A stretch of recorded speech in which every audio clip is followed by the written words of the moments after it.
This episode is brought to you by Anivia Pickleball, your premier destination for high-quality pickleball paddles designed to elevate your game. At Anivia, they are committed to providing players across Canada with innovative, performance-driven pickleball paddles crafted for durability, precision, and ease of play. Irene and myself are currently using their Gen 3 Pro paddle, and if you head over to Anivia.com and enter the code AGorman15, you get 15% off your order. That's AGorman15 at Anivia.com. All right, on with the show.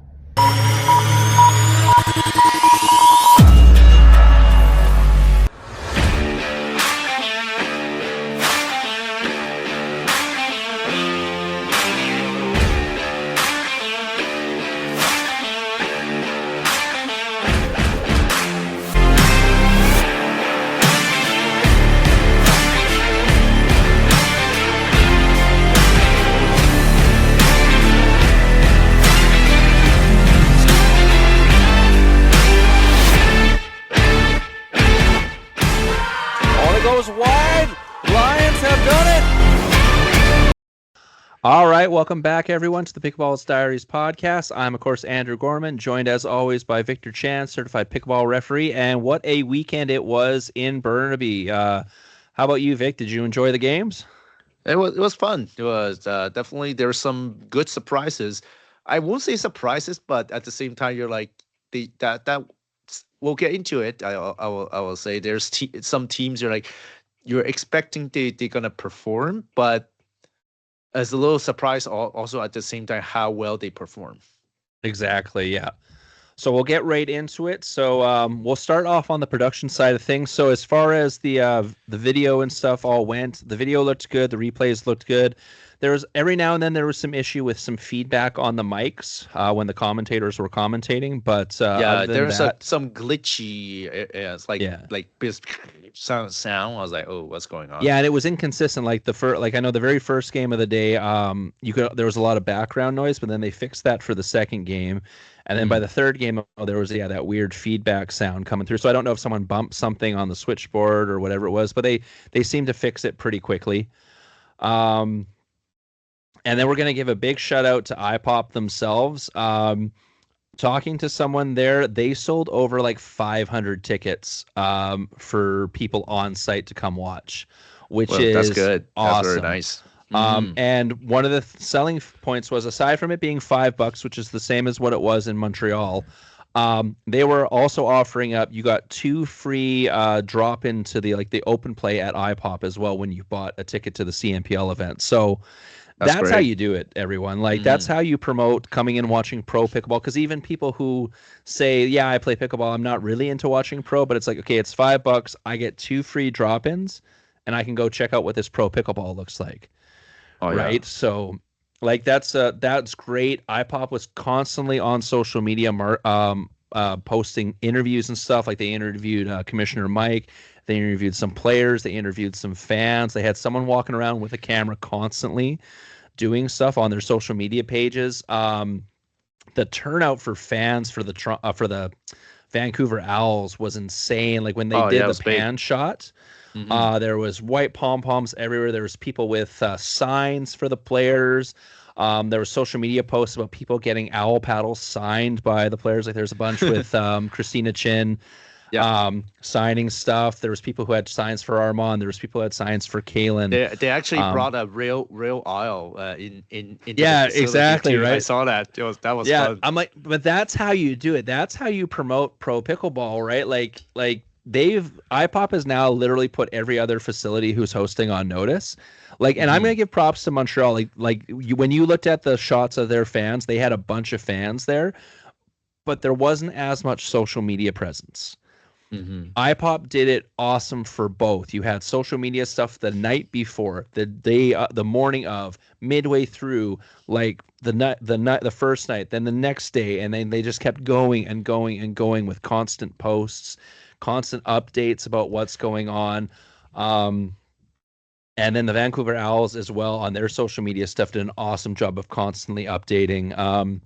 It was just, I thought, but like if we're taking all 3 events so far that have happened, this was by far the best in-house and also the best social media presence-wise that the CNPL has had this year. It was just very, very well done all the way through. Definitely. You can see there's they actually I would say I don't want to use that word, but I will say they actually care more compared to the others. Yeah, and I'm so stoked to see that, especially on Western Canada, because of what a I don't want to say debacle, but what a letdown championship weekend was last year. And like, and even though like me and Vic we were there, and we had an awesome time. The games were amazing, Hmm. but the fan But turnout we wasn't great. The promotion yeah for it wasn't we great. were the only one that's were promoting, so we're like, what's Yeah, right. going on? Like the facility wasn't promoting it. There wasn't as many like some there was a few spots where fans turned out, but not nearly enough. Um, like you can't rely on the Kawamoto clan coming to every event and taking up Hmm. half the stands, Yeah, right? exactly.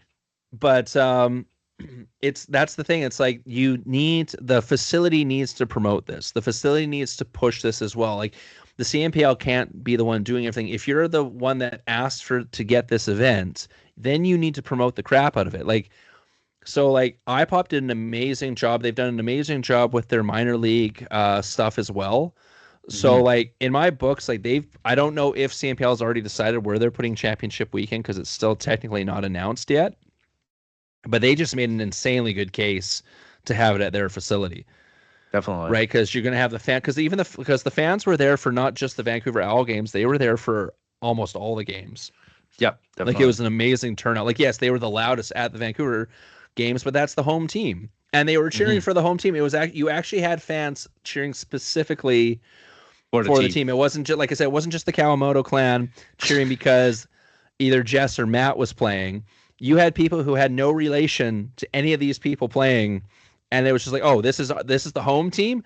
Well, we're from Vancouver, well, from Burnaby, Vancouver area. This is the home team. Okay, we're going for the home team, and Exactly. go Owls, right? So it was just awesome the turnout with that. So like I can't say that enough of how well that was done. Hmm. And like I said, other facilities need to take notice of that. Like, honestly, like one facility that might, and they're probably not going to get one because I don't know if the courts are good enough for it. But and the only reason why I'm going to shout this out is because it happened the same weekend was the MLP event in Kirkland, Hmm. where like Emily and and MTL Pickleball was hosting. Same thing. Like they even had CBC come out and do an interview Yep. for that one, right? But that's the type of level you need. You need to be promoting this. You need to go out and get the news companies or get people to come watch, come look at this. You need to promote the event. That's how Exactly. more money is I going to will come in. So say it's more that money to the players. it's possible to go there, but they need to rearrange the court a little bit Yeah. accordingly in order to host it, because the current state is very tight for a championship. Yeah, right. But yeah, because I'm not saying necessarily for the facility to host, but what I mean is like that level of promotion Hmm. type of thing. Like, because I'll give a shout out to Emily all day where how well that got promoted because it was just constant leading up to the event, Yep. during the event, after the event, and things like And that, right? So that's what you need, right? Yeah, that's how you get people attention, and also get people to know, oh, why this event is different compared to all the other events that's running across Canada right now, right? Like, exactly, right? Like you need, yeah, it's the sales pitch because it's not because pro events are entertainment, so you're pitching the entertainment value of it, hmm, right? Like exactly. because like you said, we're paying these players are being paid, these teams are being paid, and you want more sponsorships coming in. Well, how do you get more sponsorships? Well, by being entertaining, constantly promoting it, getting people to come in and spend their money at the facility for the tickets. Even if there's, I'm assuming concessions at the facility, or if you get a food truck or whatever, like if you can come back and say, hey, look at the receipts, how much money fans came in and spent on this type Yeah, of thing, people right? will be more eager to sponsor or Exactly, right. whatever. And so I'm still gonna make the comment. Still waiting for the swag shop guys for CNPL. I know Yui had mentioned to me we're working on it, but hey, come on. We're already three-quarters of the way through the or three-quarters of the way through the season now. Let's get that swag shop up and running. Yeah, Right, but same thing definitely. on like that would be the next step. Have on site where you can purchase like a team replica jersey or Chim, whatever. exactly. Chim, Like chim right now merchandise. you can get the Northern Lights one at Kling on Hmm. kling.com. You can order like their like the really nice purple one that they have. Yeah. You can get that one. I think the Owls have something where you can. I can't remember. I haven't gone to Owl Pickleball their Pickleball website yet to see if they have like a Vancouver Owls jersey to get. But I know they're giving stuff away and things like that, right? So, but that's the next steps. Like if you're if the camera stuff is good and your overlay stuff is good, then it's like, okay, now what else can we do to make this like a very, very good product, right? My next step would be like, yes, we have commentators, but now it's like, okay, and I want to say this without taking a shot at the people commenting because I thought they did a pretty good job, but have notes for them on the teams. Like, because right now they were kind of commenting on what they were seeing, and if they were familiar with the players, they could give little backgrounds and stuff like that. But like someone coming in now and saying, oh yeah, well, last time these two teams played, they went to tie break, and so really had so and so's number, and like stuff like that. Like you need like that full set of thing, because then like for people just tuning in and everything, exactly. Yeah, for people just tuning into that match, say if they didn't see the previous match, right? It's like, oh, okay, here's what's going on between these two teams. Oh, they kind of butted heads last time.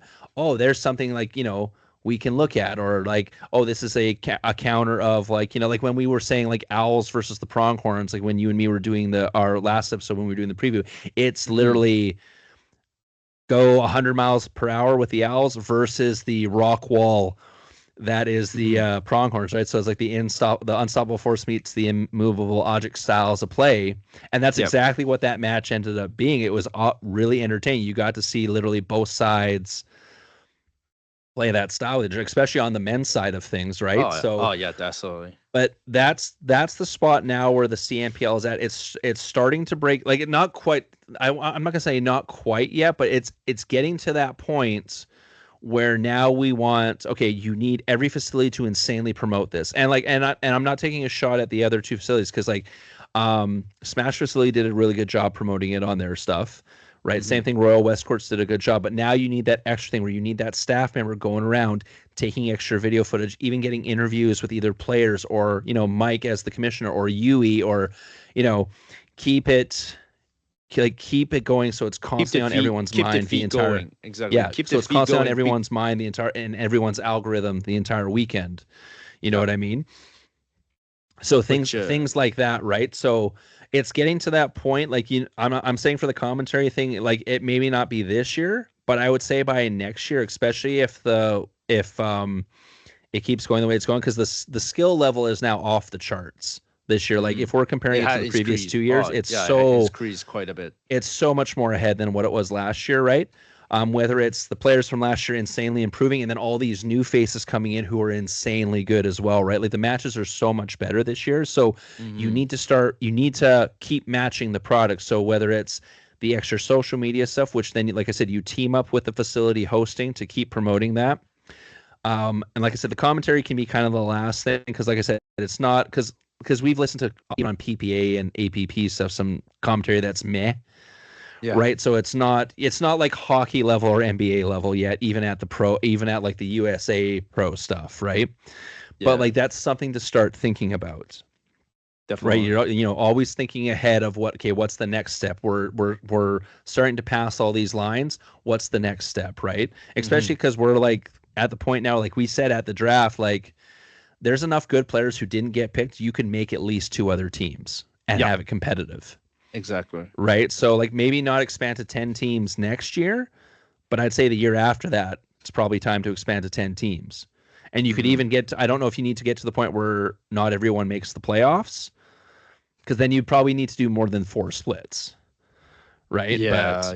Definitely much more than 4 splits in order to. I'd say probably at least five splits, like one every month leading up, because it's about a 6 month. It's about a 6 month to 7 month thing from, if you're talking about the beginning of like once the draft hits to by the time playoffs come, it's about 6-7 months. So if you make sure you have an event every month. Now the problem with August always is you have nationals, you have a bunch of provincials at the beginning of the month. So if you're going to take August off, maybe get that one extra split in before, and then September, October as your final splits. Exactly, right? So, but we're getting to that point now, and like I said, Ipop did an amazing job at this event. So shout out to those guys. Shout out to, like I said, CNPL for getting like teaming up with them and getting all that stuff done. Mm-hmm. So like I said, we're getting to that point now. Like I said, the better the social media presence, the more likely you are to bring in more sponsors. Because that's what they're looking at. They're looking at, okay, what's the viewership look like? Okay, it's this. What's the social media presence? And how many views are those social media posts getting? Yeah, right? How much click, right? That's what it's exactly. Yeah, click rate. Because and that's what they're looking at now, right? So it's okay if I'm going to invest, like, even if they invest only like say $500, whatever, right? If we're just throwing out a random number, that okay, how, like, if I put $500 into this, what's okay? So if we say, okay, you're getting 1,000 clicks, okay, maybe only 200 of those clicks are actually going to click my link to come check out my website or check out whatever the company is. Mm-hmm. Right. So you have to play that game. It's like, okay, well, if you're only getting 1,000 clicks and I'm only going to get maybe 200 of those, right? But if you're getting like up into like the 2,000, 5,000 type clicks on stuff, then they have no problem investing that, because they said, okay, well, if we're only going to get 20%, that's still 500 plus. Right. Which is what, like, because it's like when you look at like the super high level podcasts out, like if you're going to say like the pod on the Dink, or if you do like the Steve Dangle podcast in Toronto where they cover the Leafs, like they're getting those type of sponsorships now where, yeah, their videos or their podcasts are getting like, 5K views plus, so they don't have a problem investing money into that, because there's gonna be enough a percentage of people clicking those links to go then, so they don't have a problem doing more sponsorship stuff, right? So, and that's what you're looking at now for the CNPL. How do you up viewership? Well, you up by keeping the social media going, because then it's in everyone's algorithm. They click on that and they go in and they watch some of the games, right? You keep making yourself relevant, and that's same thing. You need to start promoting the certain players that, if you want to be called like the face of the league. So like right now it would be like Ernesto, Christina, Armand.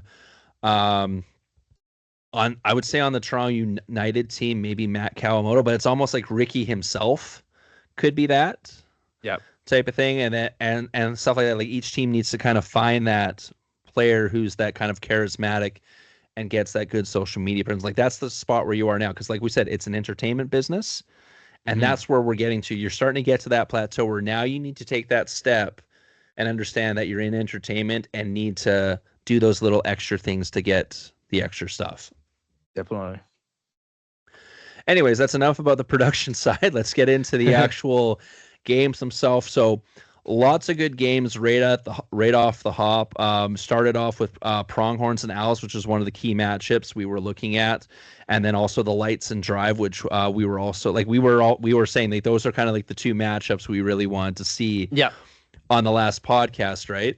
Because it was kind of like the two rookie teams playing each other, and then it was the two teams where it was just the opposite styles of play, right? And even though both games ended in a 3-1 win for one team, all the matches were like really, really tight and really great rallies and stuff like that throughout. Mm-hmm.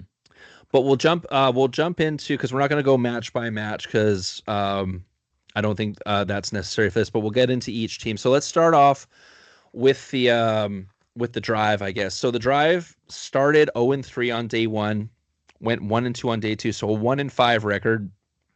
Not great. Yep. And it looked like when they started the event, they were going with the lineup that we thought they were going to go with, like Audrey, Nat, Wes, and Jonas. And like I said, they came out and lost 3-1. Like Wes and Jonas won the men's, but the mixed matches was they lost like 21-15, 21-17, and then the women lost 21-13. Mm-hmm. And Audrey did look a little bit off. So then right away the Drive went and put Alexis in on the next scum. And Alexis, I'm going to give her this. She had a pretty good weekend. Like I thought she played pretty well.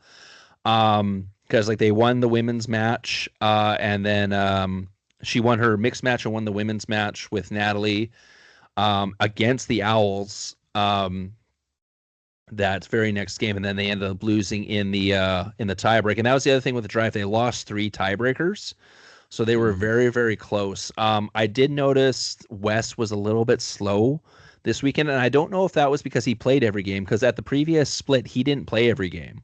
Like they did kind of a rotation between like I think him and Jonas last event played 5 each, and then Evan came in and took turns subbing in for each of them. Whereas this time Wes played everything, and then Evan he subbed played in everything, for Jonas. which could be taking a toll on him. Yes, and because the funny thing is Wes is the same age as us. It just doesn't look like it because I think it's the beard.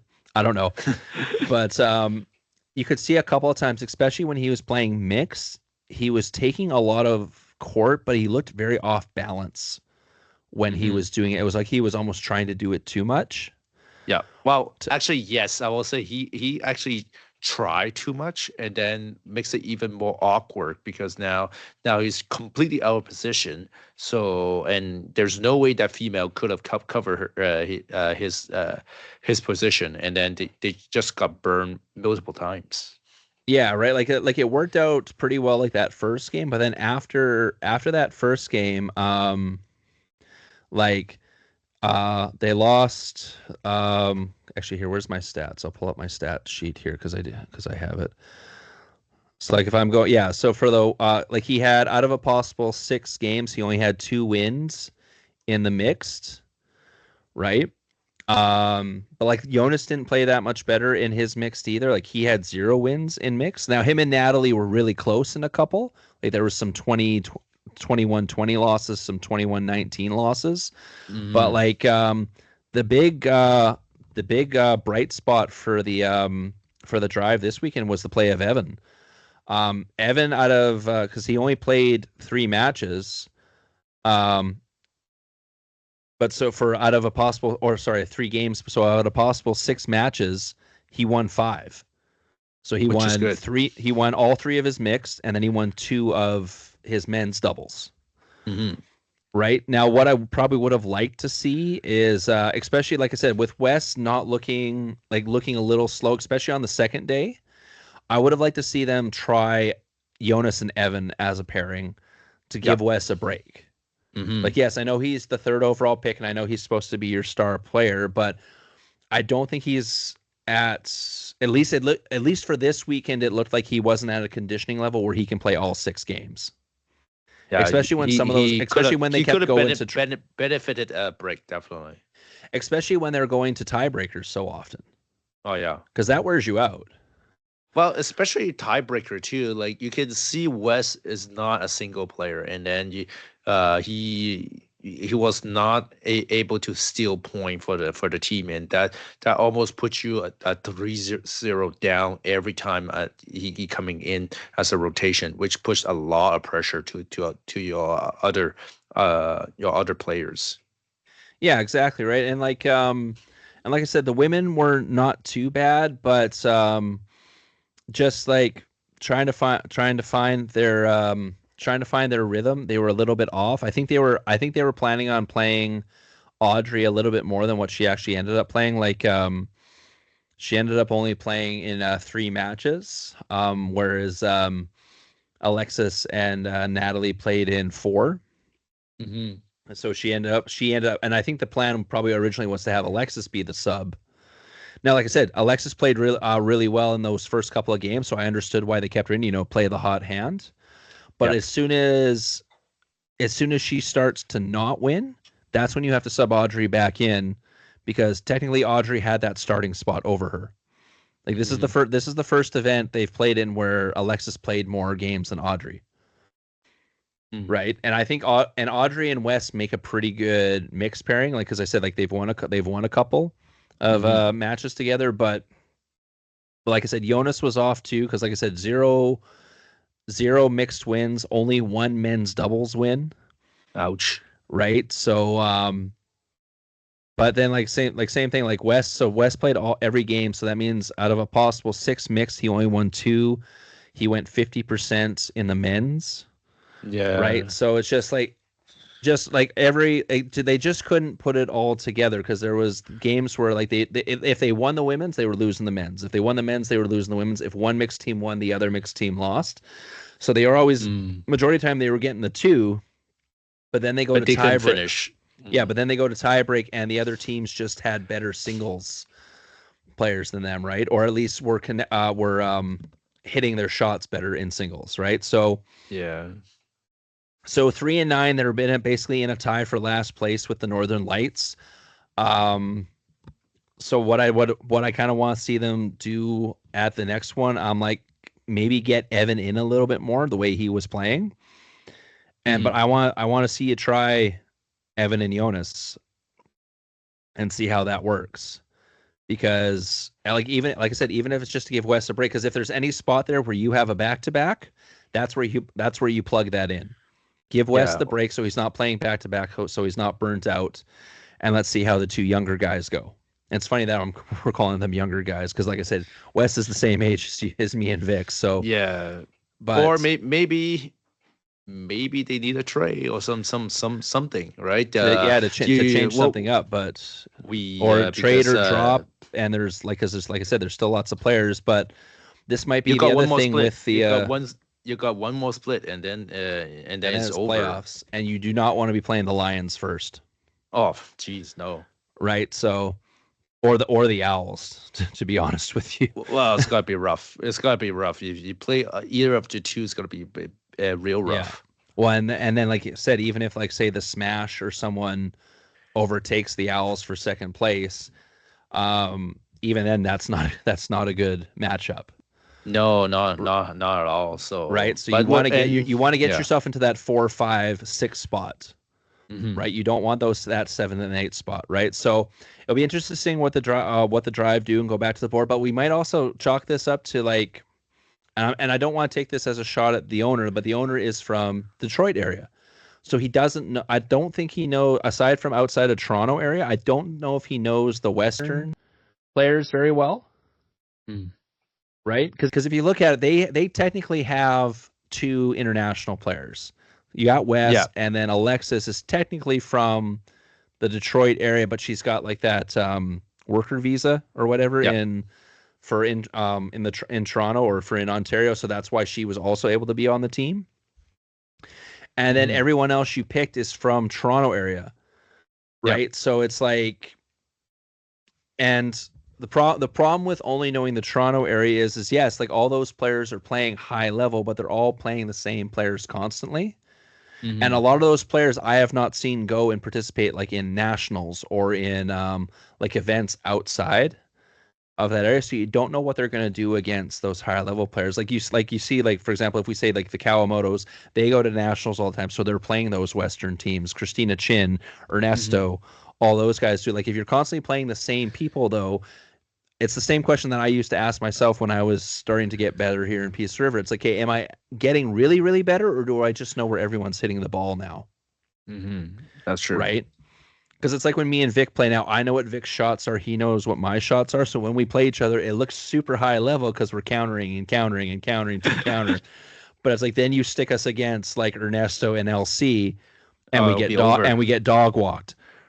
Right? It'll be a disaster, right? But that's what I mean. So it's just like because I don't know who you trade with, like unless they're going to trade with like the Lights or something like that, just to see if there's like a change of scenery that helps some of these players.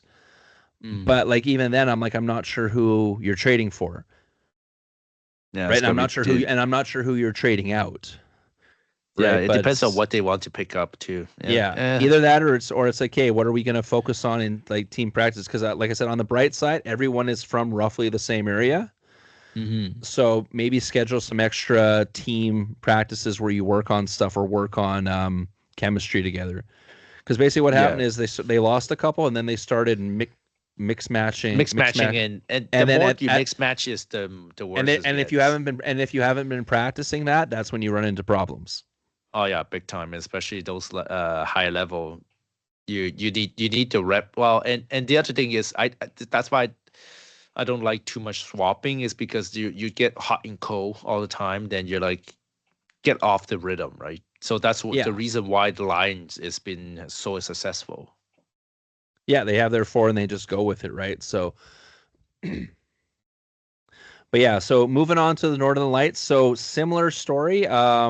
They won their game against the Drive. So them and the Drive basically traded wins against each other, but then they went 1-5 as well. And it was like a flip from what happened to them at the at the Central Split. They couldn't win a mixed match at the Central Split. They won their mixed matches here, but then they couldn't win a genders match. Yeah, Like I know. I was they like, went 0-6 in men's and 2-4 in women's. So you're kind of sitting there going, they made steps in what they were working on, but then they didn't win what they were succeeding at the previous. Yeah, I was quite disappointed because between Lucas and Joel, you're like, oh, that should be the close second team, right? To win all their matches, but just didn't show. It's just too bad. I don't know what's going on.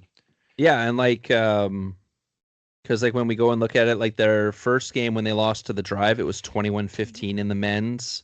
We go down to the next one, 19-21 against Brad McKell on the Pronghorns. So that's not bad. That's a close match, right? But then we swing down. At that point, you had Graham in. We'll get to that after because they did have Graham come in for each of them for one, so they both sat for one game. Yeah. And then we jump down to, where is it? So against the Pronghorns, again, same thing, 21-19 against Brad McKell. Couldn't get over the hump there. And then against Armand and Eric on the Owls, 21-14. Right? So they had a couple close ones there where they might have been able to pull it out, but then there was a lot of just kind of, they couldn't get over like 16 points. Yeah, that Armand against Armand and Eric, I was like, that shouldn't happen. Yeah, right. And they subbed Graham in with both of them, and both of those were a little bit of a blowout loss. But like that's also the problem. Like I almost want to say they've been doing Graham and Isabel a little bit dirty here because they're sticking them in games against, like I would have stuck them in against, like say the Drive, right? But you now they did do that for the one when they gave Graham his second game. But the first game that they subbed Graham and Isabel in was against the Owls. Oh, yeah. And the Owls putting their starting four in. Yeah, then you're so so Isabel and Graham had to play Anna and Kaylin. Like, ouch. For your first game coming in when you're both cold, like that's you're kind of throwing them to the wolves there. Oh, big time. Right, and then you don't do that. Oh man, right? Like that's like I feel bad for Isabel and Graham because they're kind of like, and that happened last event too. They got tossed, and I think it was against the Smash. Yeah, and, like, you said it. You said it. I remember. And I think Isabel and Graham had to play Jessica and Ryan, like the best doubles, the best mixed team in the entire league. Right, like they have a 98 win percentage or something like that because I think they've only lost one out of the entire time. Yeah, right? They have to. They make the same mistake and they make like adjustment, but not enough. Yeah, right. So like I said, like their mix got a lot better. Like if they weren't winning, they were in every game because that was the big problem last time, right? But then this time they weren't winning the gender doubles, and there was some that were close, but then there were some that weren't even close. And then after that, like I said, they started mishmatching because we interviewed Lucas and he's like, yeah, I'm doing lots of training with Danielle, right? Doing lots of training with Danielle and stuff, right? So I was like, okay, it's going to be Joelle and Christine, and then it's going to be Lucas and Danielle. Well, after two matches, then Lucas is playing with Marie Christine. Joelle is playing with Danielle, or Graham's playing with Danielle, right? Like they're switching it up. Now, the big bright spot is how Marie Christine played. She was rock steady as usual. Yep. Right. So like, cause, at the Western Split, like I have her here, she was the only one to play every single game. And so, but like, so she won 4 out of 6 mixed.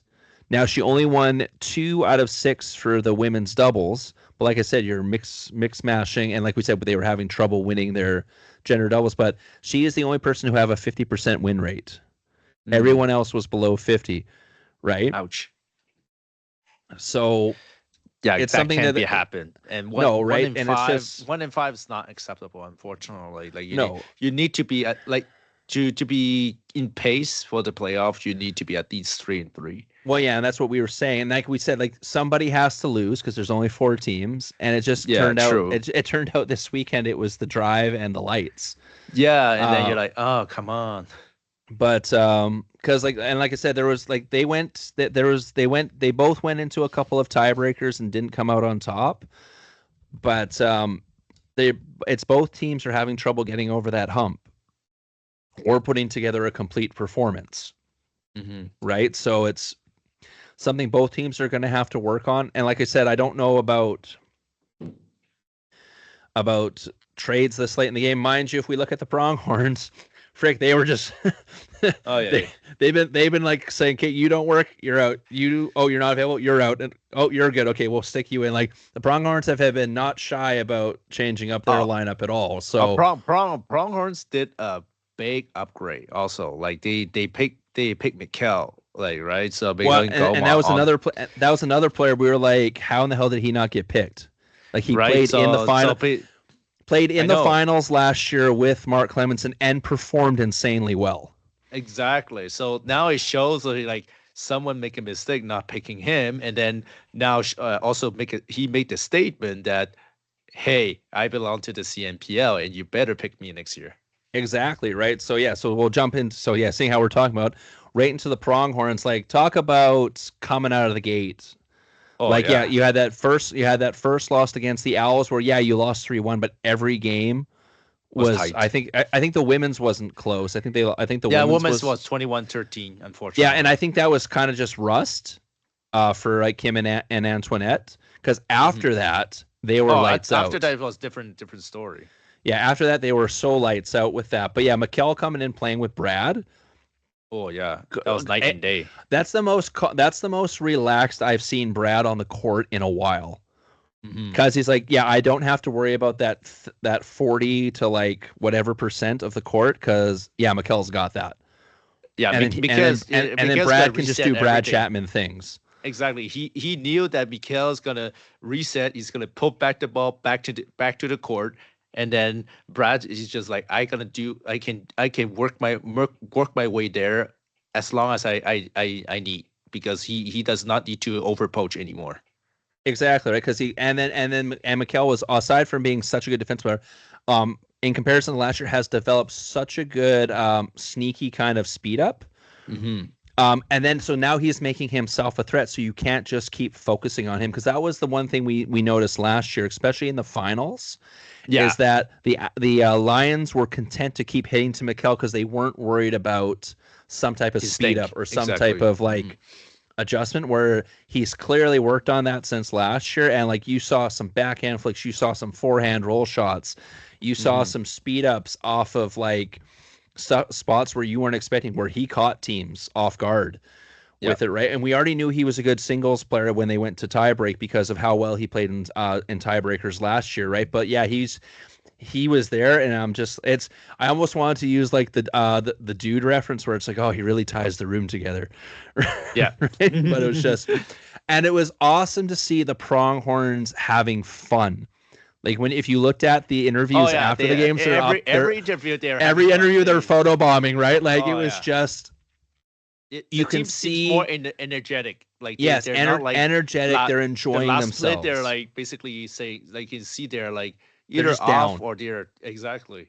Yeah, they're just down on themselves. And yes, winning solves everything, is one of the famous lines from sports. Oh, for sure, right? For sure. But they looked like they were meshed. And honestly, I'm going to give some shout out to Caitlin Soroka Chapman, because she was coaching the team, and they seemed to like whatever decisions she came up with for Lions and whatever she was saying. They're like, okay, I think they must have made the decision pre-event saying, okay, it's not going to be Brad coaching or one game Kim coaching another game. No, you know what, Caitlin, you're in charge. You got this. Whatever you decide, that's what we're going with.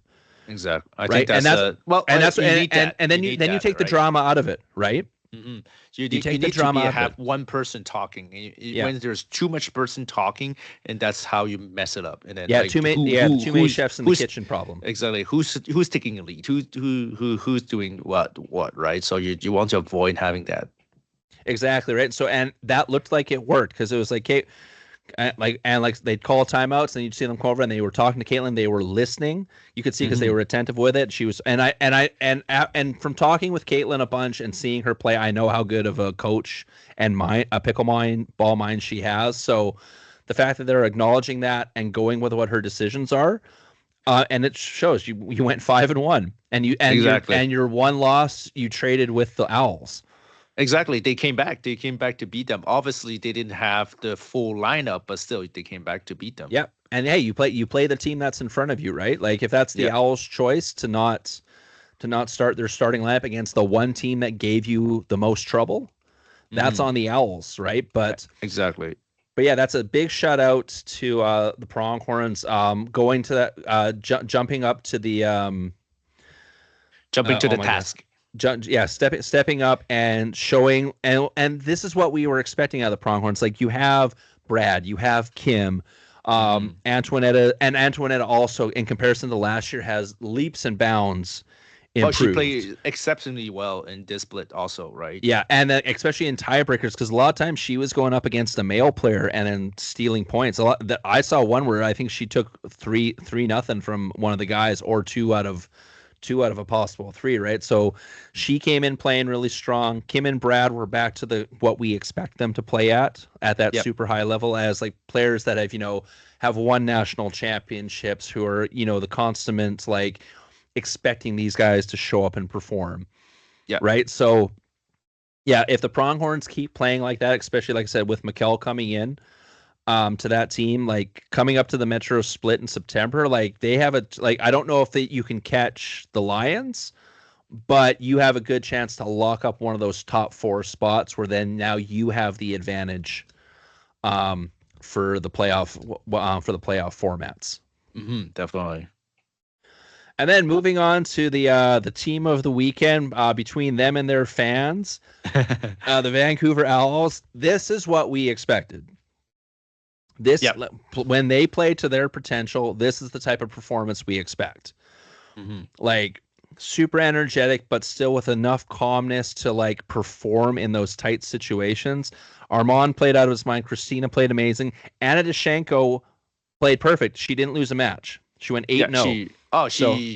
She played really well. I think that our paddle that she switched to really complements her quite a bit. Yeah, exactly right. So like, you could have picked almost any player from this team for having the most outstanding, but I'm gonna give the nod to Anna just because she didn't lose a match. She won as many points as she possibly could have won, right? So yeah, definitely. Eric also played very good. Eric played well. Ava played pretty well coming in. Like we said, the only thing I would have disagreed with is when you sub them in at the same time. Yeah, against the Pronghorns, it's like, why did you do that? They should pick one of or two. Sub one of them in, because then you keep one of your things intact. Because Anna and Christina are so good, and Armand and Kaylin are so good together. And like I said, Eric and Ava are very serviceable players. It's not like they insanely hurt the team coming in, but don't sub them both in together. And they don't play together in mix, but you're messing up too much of the chemistry when you do that. Like take turns subbing them in. Like if you're gonna sub Eric in, keep Anna and Christina in. If you're gonna sub Ava in, keep Armand and Kaylin in. Exactly. You know what I mean? Because I think that loss against the Pronghorns. And this is not a shot against the Pronghorns, but just by the way everyone was playing that weekend, if you would have either left the full starting lineup in or only subbed one of them out, I think you probably pull away in that match. Yes. Because even the tiebreaker was a freaking nail biter, because I think it was like 21-18 or 21-19 or something like that. 21-19, exactly. Yeah, like very, very that was close. literally, and then that's the Pronghorns full starting lineup versus you with 2 subs in. Exactly. Well, I think the biggest blow to that match, it was against Antonella and Mikkel versus Eric and Christina, because Eric is not as strong as a male as Armand is, as Armand, right? If you stick Armand with whatever female, because like Armand after that won with Ava pretty convincingly against Brad and Kim. Like Armand can take over, but now you took away Amon, you put someone else that's not at the caliber as Amon, then you just throw away one of the mix. Yeah, and then the one thing they did with the women's is when you're subbing Ava, and we were saying sub her in for Christina because they're both right side players. Yeah, exactly. Now Christina has to go to the left. No, Ava played the left. Oh, did Ava play the left? No, Ava did play a little bit on the right, I think. Yeah, I know one of the matches when she came in, she was playing on the left, and they left Christina on the right. I thought that match Ava was playing right. I saw Ava was playing right. But either way, they lost both times when it was Ava and Christina. That was a match they lost. Mm-hmm. Right. Oh, you probably remember on the oil against the drive, which Christina and Ava lost 11-21 against Natalie and Alexis. Yeah, right. But like I said, because you have two right side female players in, and like I said, they're both amazing at right side. Mm-hmm. But I would have, if you feel obligated to sub Ava in, and this is, like I said, not a shot at Ava, sub her in for Christine and stick her with Anna, because then you have that left side player with the right side player. Exactly. Because I'll be the first to admit, Ava is an insanely good right side player. Like when me and Irene played against her and Jacob back at Mega Courts, Ava was freaking killing it. Mm-hmm. Against us, right? At the final point, like Jacob sped it up at me, I blocked it, then Ava came with this awesome two-handed backhand roll shot right past my left shoulder and put it in the back of the court to win the match. Like, we know how good Ava is, but like she is so good on that right side that it feels like you're doing a disservice to both her and Christina by sticking them in together because they're both so strong on the right. Right, and that would be my only thing with that. But other than that, like the Owls played amazing. Their fans were amazing. Oh, the fan was chanting. It was they're imitating the owl sound every time they're winning a point or something like that. So exactly, that was right. Great. So it was great. But that's what you wanted to see, and Armand and Christina are so good at hyping up the crowd. Kaylin was also getting in on it. Even Anna, who's normally seems when she plays very calm, she was even getting hyped up and stuff. So it was just awesome to watch. That team is so fun to watch. So like if they keep this up and they keep playing to that level of potential where they're super in your face, but they also keep that little bit of calm and able to lock in those final points, they're going to be a tough out for anybody. At the Metro, and then coming into playoffs, and they have at 8-4 behind the Lions 10-2. They have a decent shot at catching. Now they will need some help from other teams playing the Lions, because the Lions technically only need 4 wins to lock up first place. Nice, but which is 4 out of 6. They're only playing 6 matches, so you still got to win 4 out of 6, right? But they've only ever lost 2 so far this season. They lost right? 2 on top with Ernesto being sick. One of them was with Ernesto being sick. Exactly, right. So you're like, but still, but if you can lock up that, like I said, that second place spot, that's the next best thing, right? So they're in sole possession of second now in the league, because next place is a tie between the Pronghorns and Smash at 7 and 5 each. I think the Smash get the nod because I think they've won. They haven't gone to as many tiebreakers. I think that could be how that works. So that which means they haven't lost as many matches. Yep. Right. So but I was like, so you have the Pronghorns and the Smash right on your tail. So if you can at least lock up second place, then you're sitting and laughing, because then you're getting a really favorable matchup, at least in the first round. That's if the playoffs stay with the 1v8 format. I don't know, because like we said, the first year it was 1v8. The second year they did that kind of play-in, where first and second got that bye, and then went into the bracket format. Which you want that bye, because then you're well rested. Exactly, right. So I'm not sure exactly what they're doing. Right now, when you look on the CNPL website, they're just showing a 1v8. Okay. Right. So we're going to go with that assumption for now. So right now, if the playoffs were to start today, I think the Owls would have either the Lights or the Drive, and then the other one would get the Lions. Which is what you want, basically. Right? Yeah, exactly. Right. So, Well, yeah, because you get, like I said, you get rewarded for performing in the season with what should be, in quotations, because we've seen upsets happen before in the CNPL, especially in the very first year, but what should be the favorable matchup for you, right? Definitely. So up next is the Metro Split. It's going to be at Court X in Oakville, Ontario on September 6th and 7th. For those of you not familiar with Court X, they're like a padel, pickleball, yoga kind of facility. I looked at their socials and stuff. The courts look awesome, and the facility looks really nice. So it'll be interesting. And they seem to have a very good social media presence. So hopefully they paid attention to what Ipop did, and they do the same thing. Translated, yeah, definitely. Right, because that's what you want, right? As far as us, I don't know if for right now it doesn't look, obviously we're probably not going to be there in person. We might get asked to do some commentary remotely. Probably I would assume on the YouTube stream, because that'll be one of those ones because it's everyone's all there. The team. Yeah, all the teams there, so they're going to have the 2 court streams. So the main court will be on the Game Plus network. The second court will be on YouTube.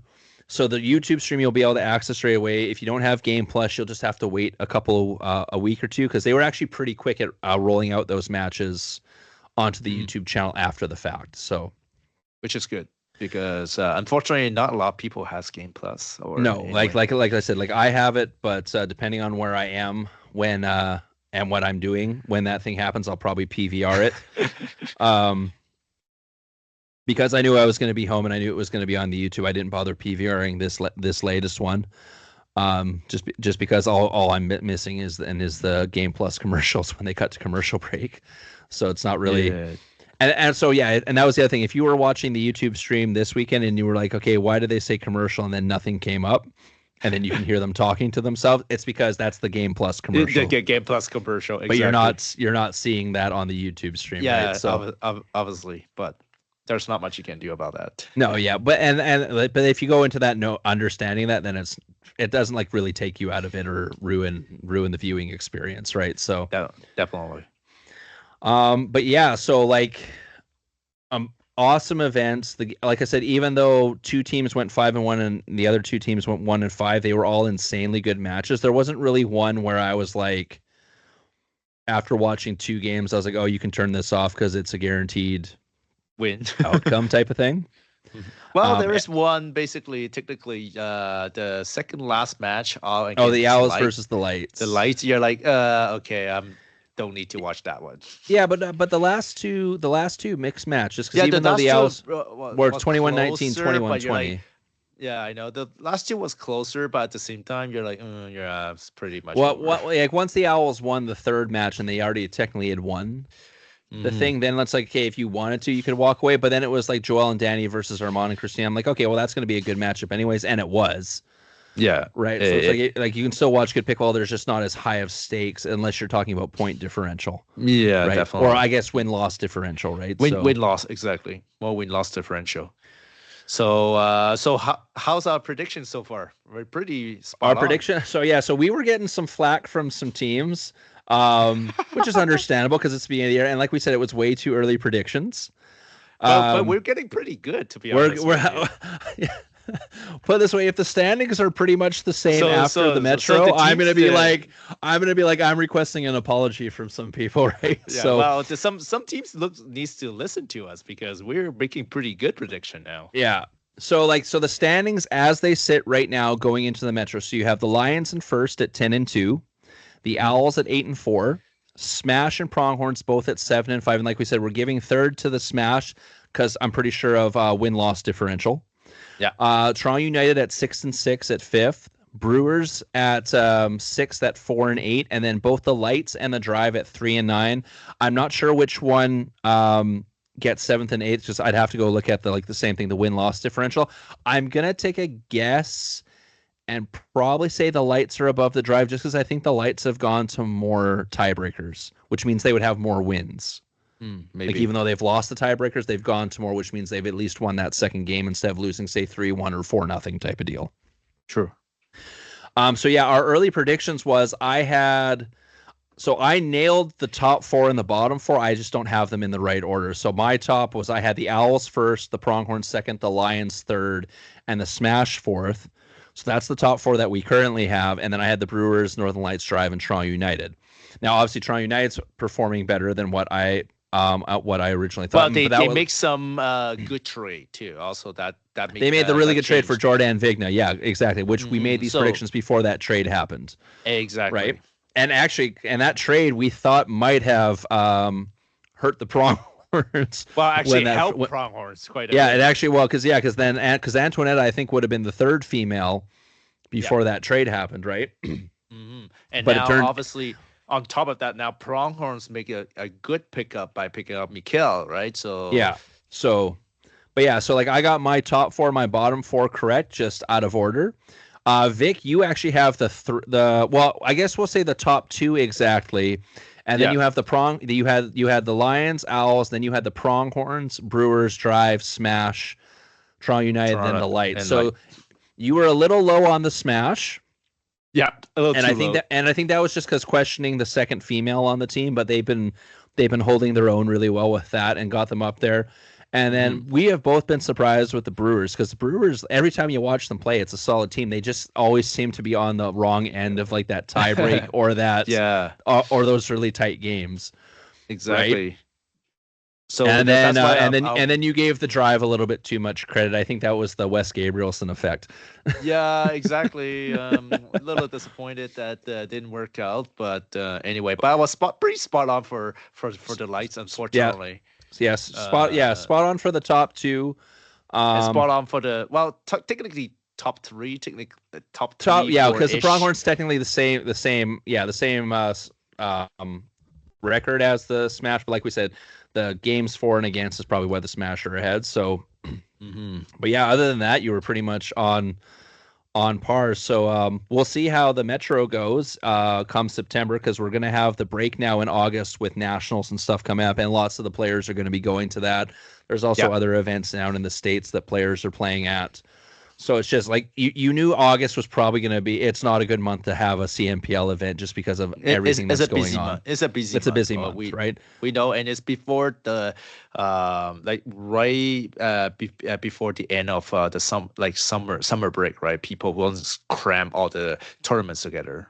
Exactly right. So, but I will be at nationals, so I'll be able to get some good footage, and hopefully I get some good stuff from there. And who knows, I'll probably run into a couple of the of our pro players there. I know there's a good chance me and Irene might end up playing Jessica and Matthew Kawamoto in one of the events we're in. If me and Irene play our game, we hopefully that's like I said, quotation marks, we should run into them if we play properly.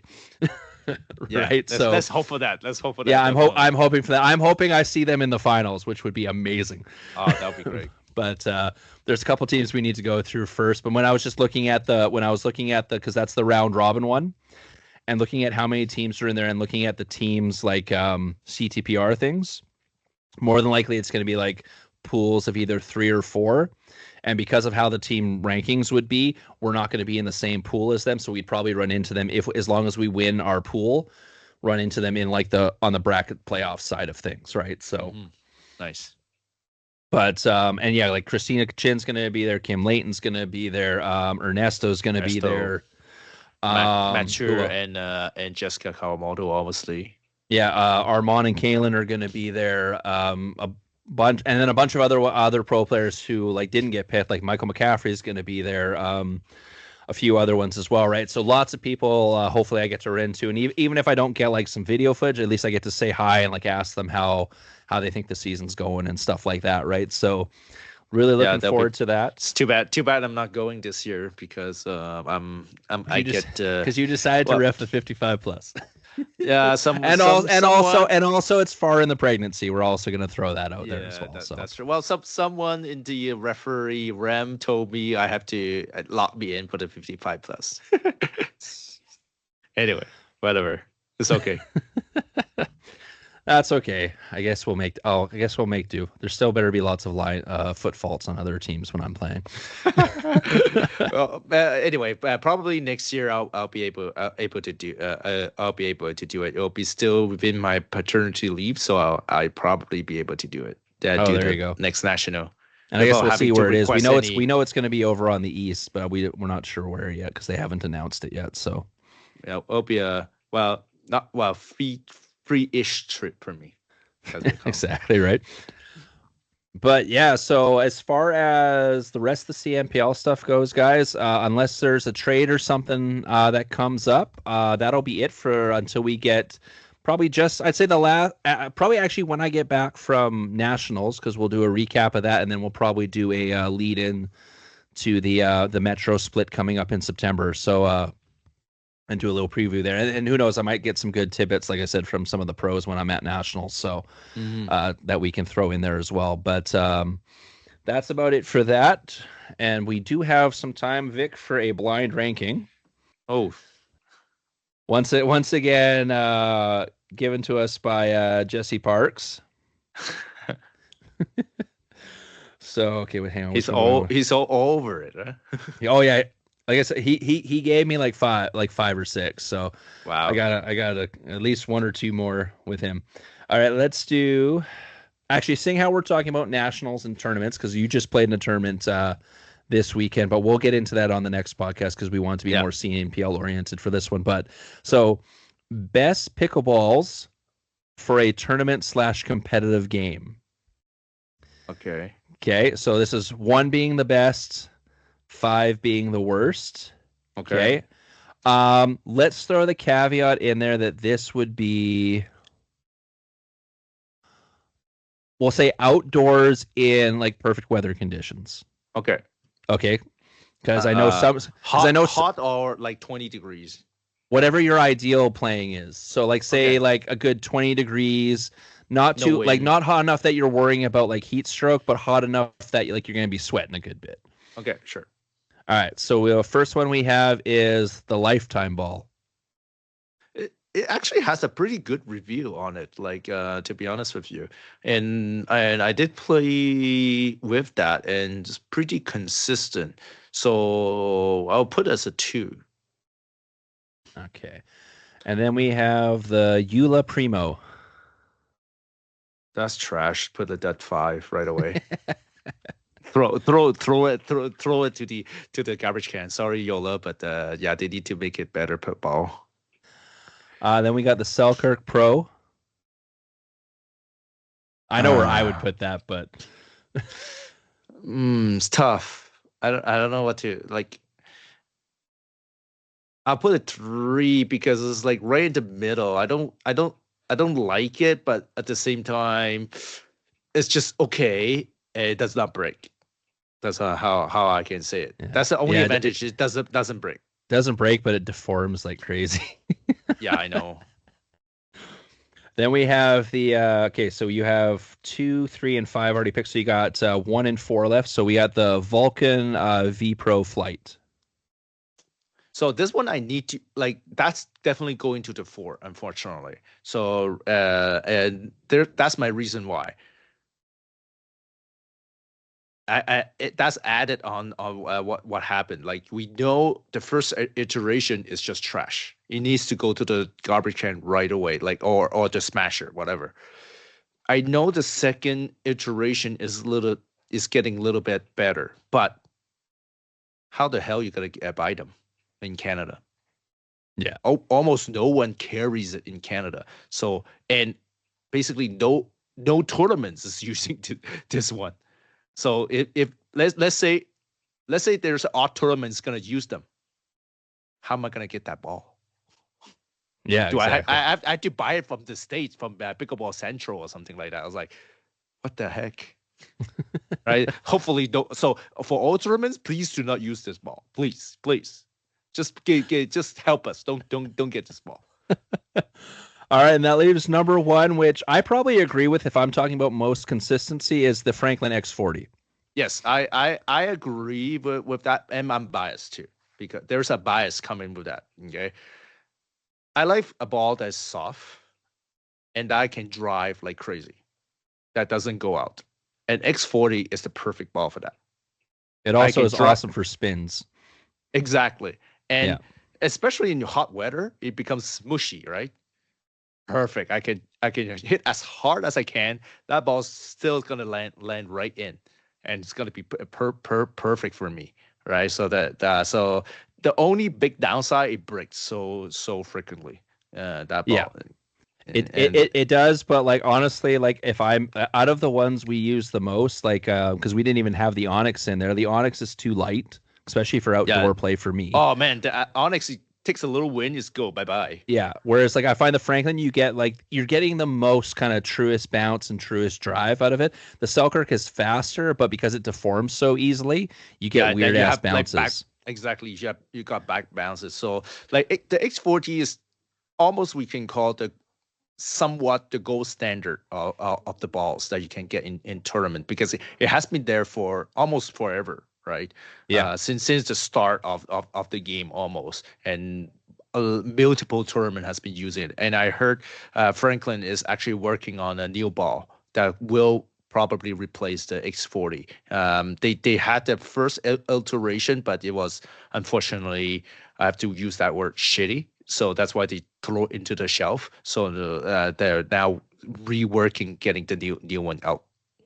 Hey, that's fine. Like you already got one that's really, really good, so you can take your time making the new one, right? And just keep going with it. And we might as well also shout Franklin is the official ball for Pickleball Canada. So any sanctioned tournament, that's what you should be using, except for apparently Spruce Grove, because they get sponsored by the Selkirk one, which drives me freaking insane. It's like, okay, I got to practice with a Selkirk just for those two tournaments, and then use a Franklin for everything else. Except for the one time provincials used Onyx, which drove me freaking up the wall. Yeah, I know that. That's once you use your Onyx, I was like, what the? Especially when it's in Red Deer, and Red Deer is so windy all the time. I was just like, oh my god. Oh man, but Red Deer likes their Onyx Durafast. I was like, I don't know why. It's fine for indoors, but if we're talking like outdoors, like perfect weather, I think the Franklin's the best. If you're talking indoors, I still think I prefer the Franklin, but the Onyx is also not a bad substitute. Oh yeah, I know. But anyway, sometimes we can't control whatever tournaments do until Franklin's also still the cheapest, I think. Yeah, until me and you we're rich enough and do our own tournaments. Buy our own facility and actually, get MILP in there for like every month and stuff like that. Like, yeah, someone give us a good loan, and me and Vic will just open up a facility in Edmonton and host MLP like every like third week. Or every week if I need to. I'll just do like the different duper every week. Yeah, exactly. Yeah, do like a season long thing, right? But yeah, exactly. But that would be the perfect. But that would be the perfect scenario. But anyway, it's not. I'm not the owner. I can't. Yeah, we've had rants about that forever. So, but so on the other side, we did have. We'll just cover this really quick. We have another member of the selection committee. For Team Canada for the MILP. She's from Quebec. It's Danielle, right? Danielle Ross. Yeah, and actually, if you would have watched the Eastern split, she was actually on the commentary for a little bit. She was the one doing the French. Yes, indeed. Yeah, so she'll have a very good insight on a lot of the Quebec players who if they put their name in the hat to be on Team Canada. So. Mm-hmm. So shout out to Danielle for we'll probably be talking to you pretty soon, because like we said, the deadline to get your name in for that is the 31st. Yeah, you have a week and a half, people. Week and a half, and by the sounds of it, we are having the team named by August 4th. Ooh, nice. So I'm guessing that weekend we're doing like a sit down with everyone, looking at all the profiles and stuff, and making the decision then. So right now on the selection committee, it's you, me as one vote, Caitlin Soroka, Commissioner Mike from the CNPL, and Danielle. And I'm assuming Yui, Ricky, exactly. And all of them are going to also be on it, but they probably wanted more eyes as well, right? So let's go Canada for that. Global Pickleball Federation, if you guys have not been paying attention to that, has been announcing team or country after country after country joining the fray now. I think I mentioned last time, like a bunch of England and a bunch of the European countries have joined now. The Philippines now is officially part of it. That just got announced like yesterday or today. And then the Philippines also just announced they're making a massive facility in Manila, nice. Like PPA level size. I think they said it was like 26 courts, and one is like a court with like the stands, like a championship level. Because they're hosting one of the PPA Asia tour, if I'm not mistaken. Yeah. And I already did send him Yui a message saying how he is the director at large of the Asian Pickleball Association, that if you need a high-level pickleball player who speaks Tagalog and knows the area of Manila, there's one in my house. Yeah, right? There you go. But yeah, that's awesome. So that's it for this one, guys. We will probably talk to you next week, Vic, because we'll cover all of the events we'll talk next week. Yep. Because we'll cover the other events that happened over the weekend at the MILP stuff, and of course the tournaments that just happened, and of course there's going to be some more tournaments going on. So this is the busy season, so we get lots and lots of content. So we'll see you guys in about a week, and we'll talk to you guys then. Yes, we'll talk to everyone soon, and probably I'll get more new paddles coming in. So we'll talk. Yeah, absolutely. We'll talking to you with that. Perfect. Thank you, everyone. Don't forget to hit like and subscribe. Share us to all your friends and family and stuff. Let's keep building that following up. Thank you. See you soon.